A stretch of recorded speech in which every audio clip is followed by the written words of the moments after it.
ஆண்டவராகிய இயேசுவின் நாமத்தினாலே இந்த காலை வேளையில கூட உங்களை அவரை வாழ்த்துகிறேன். கர்த்தர் உங்களை ஆசீர்வதிப்பாராக. இந்த நாளிலே கூட 141 சங்கீதம் 2 வசனத்தை கூட வாசித்து தியானிக்கலாம்.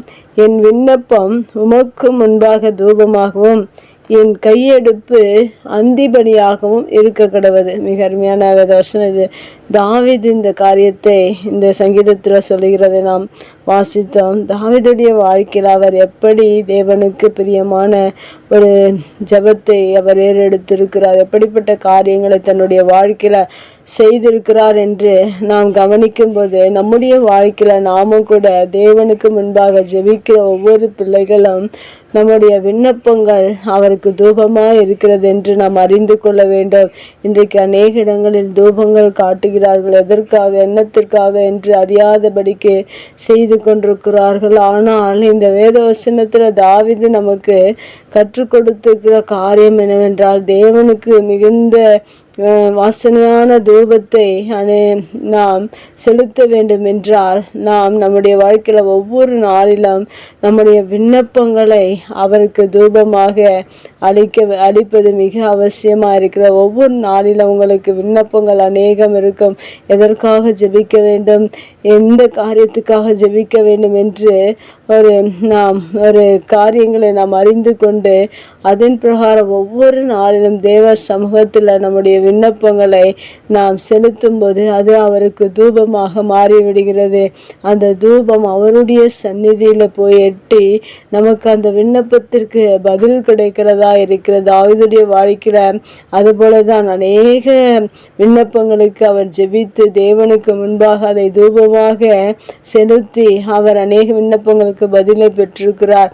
உங்களுடைய வாழ்க்கையில ஒருவேளை இன்னும் ஜெபங்கள் கேட்கப்படவில்லை என்றால் இந்த தாவீதை போல அவருக்கு முன்பாக விண்ணப்பங்களை நீங்கள் ஏறெடுக்கும் போது அது அவருக்கு தூபமாக மாறுகிறது. அந்த தூபம் அவர் அதை வாசனையாக முகந்து திரும்ப நமக்கு பதில் கொடுக்கிறவராக இருக்கிறார்.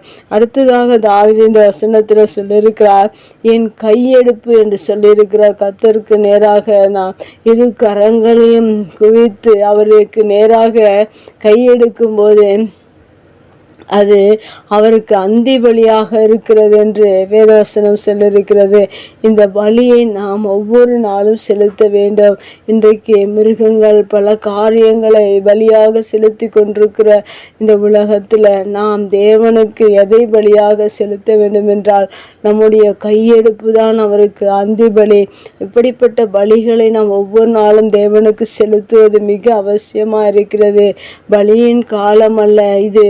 ஆனால் இந்த வசனத்தில் சொல்லப்பட்டிருக்கிற பிரகாரம் விண்ணப்பங்களையும் நம்முடைய கைகளையும் கர்த்தருக்கு நேராக நாம் ஏறெடுத்து நாம் அவரிடத்துல விண்ணப்பங்களை ஜெபங்களை செய்யும் போது அது அவருக்கு தூபமாகவும் அது பலியாகவும் மாறுகிறது என்று தாவீது மிக அருமையாக இந்த வசனத்தில் எழுதியிருக்கிறார்.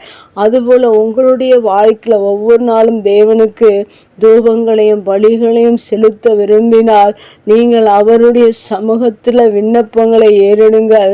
அவருடைய சமூகத்துல நீங்கள் கைகளை குவித்து அவருக்கு நன்றி சொல்லுங்கள். அதுதான் அந்தி பலியாக தேவனுக்கு மாறுகிற. இந்த பலியும் இந்த காணிக்கையும் நீங்கள் செலுத்தும் போது மெய்யாகவே இந்த தூபத்தையும் செலுத்தும் போது மெய்யாகவே உங்களுடைய விண்ணப்பங்கள் எதுவாக இருந்தாலும் தேவன் உங்களுக்கு பதிலை கொடுத்து உங்களை மகிழ்ச்சிப்படுத்த உங்களை சந்தோஷப்படுத்த அவர் வல்லவராக இருக்கிறார்.